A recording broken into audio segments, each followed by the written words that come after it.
पाठ 15। शास्त्री जी हैं। जब श्री लाल बहादुर शास्त्री जी प्रधानमंत्री चुने गए, मैंने भागलपुर से उन्हें एक पत्र लिखा था कि हिंदुस्तान का प्रधानमंत्रित्व अमेरिका के राष्ट्रपति पद और रूस के प्रधानमंत्रित्व से ज्यादा मुश्किल काम है। आप सब तरह से उसके योग्य हैं।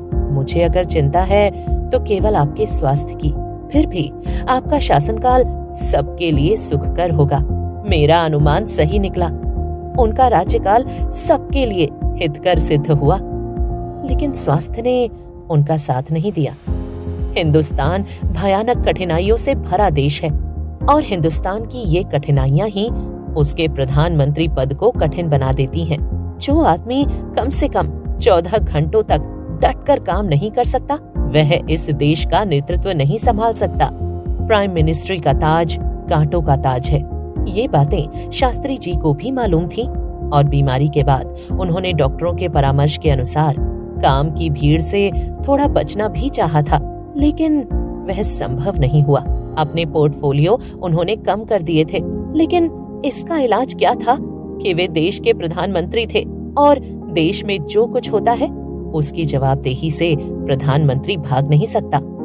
जब लाल बहादुर जी प्रधानमंत्री चुने गए, तब कई महीनों तक लोगों में यह कानाफूसी चलती रही कि प्रधानमंत्री तो वे चुन लिए गए हैं, लेकिन मुल्क को वे चला सकेंगे या नहीं, यह मशकूक बात है।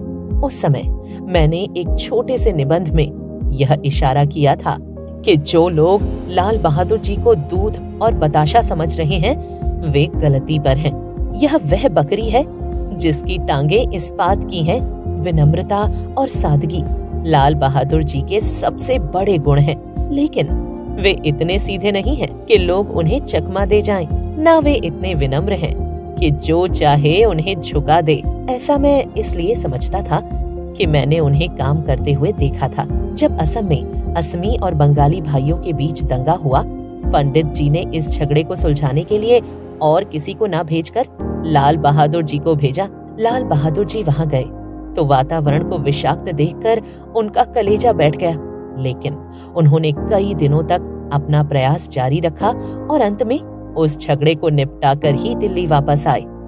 संसद में जब अंग्रेजी समर्थक विधेयक पेश किया गया था, उस समय भी शास्त्री जी की सूझबूझ, नम्रता और चतुराई से लोग काफी प्रभावित हुए थे।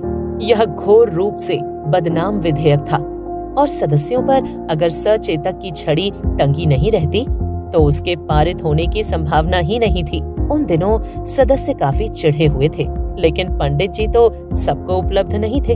जिसे भी अपनी भड़ास निकालनी होती, वह उसे शास्त्री जी के सामने ही निकालता था। मुझे याद है कि उन दिनों एक कवयित्री संसद सदस्य ने शास्त्री जी पर छोटी सी एक व्यंग्य कविता लिखी थी। उसे संसद के अनेक सदस्यों ने सुना था और कविता शास्त्री जी ने भी सुनी थी, लेकिन वह हमेशा मुस्कुराते ही रहे।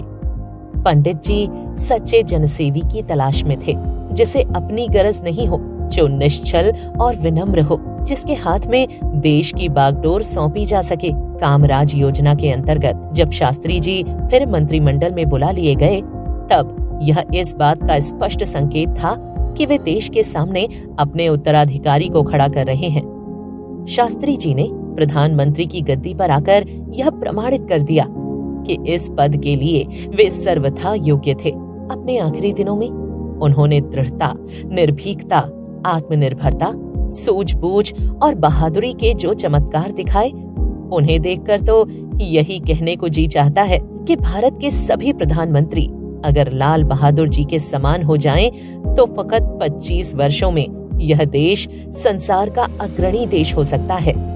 लाल बहादुर जी ने भारतवासियों के माथे पर जो ऋण छोड़ा है, उससे वो ऋण होने को हम क्या कर सकते हैं। वे जब स्वर्गीय होने को आए, भारत गौरव से गर्दन तान कर चल रहा था। उन्हें जो सेना मिली थी, वह भी ग्लानि के भार से दबी हुई थी। उसके अधिकांश फूल नेफा के मैदान में कट गए थे, किंतु शास्त्री जी ने उस सेना को मांझकर फिर से ताजा और जवान कर दिया था। बहुत दिनों के बाद उन्हीं के समय में भारतवासियों को यह एहसास हुआ कि हम भी वीर हैं, हम भी मरने और मारने में माहिर हो सकते हैं। हम भी देश के लिए कुर्बानियां दे सकते हैं और देश के भीतर अगर कोई शत्रु घुस आए तो हम भी उसे धूल चटा सकते हैं। एक यही दान कितना बड़ा दान है। स्वतंत्रता के बाद के समय की तो बात ही क्या, हमारे सारे इतिहास में ऐसे कितने राजा और राजनीतिज्ञ हुए हैं जिनके छोटे से शासनकाल में देश ने वह चीज पाई हो जो चीज उसे शास्त्री जी के राज्यकाल में मिली। शास्त्री जी की दृढ़ता और उनका आत्मविश्वास तो देखिए। जब अमेरिका ने बाधा डाली कि अन्न हम तुम्हें महीने महीने देंगे, तब शास्त्री जी का कलेजा जल उठा, मगर वाणी उनकी गर्म नहीं हुई।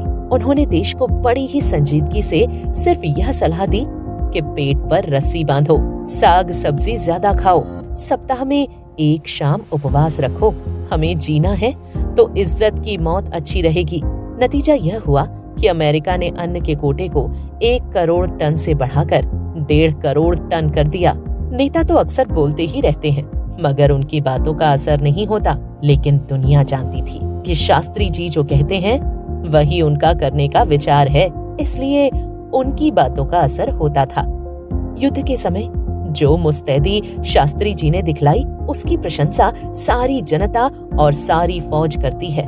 लेकिन जब शांति का मौका आया तो ताशकंद में शास्त्री जी ने चौहान साहब से कहा, यह याद रखिए कि जिस दृढ़ता से हमने युद्ध किया है उसी दृढ़ता के साथ हम यहाँ शांति की भी खोज करेंगे। न जाने शास्त्री जी के भीतर कितने जन्मों की साधना पूंजीभूत थी कि लगता है वे भारत धर्म के ही अवतार थे।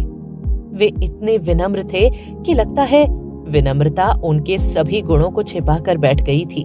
जब पाकिस्तान ने खरोंच मारी, उस विनम्रता के आवरण को फाड़कर युद्ध का नेता प्रकट हो गया और भारत की जनता निहाल हो गई। हाँ भारतवासियों, तुम्हें निराश होने की जरूरत नहीं है।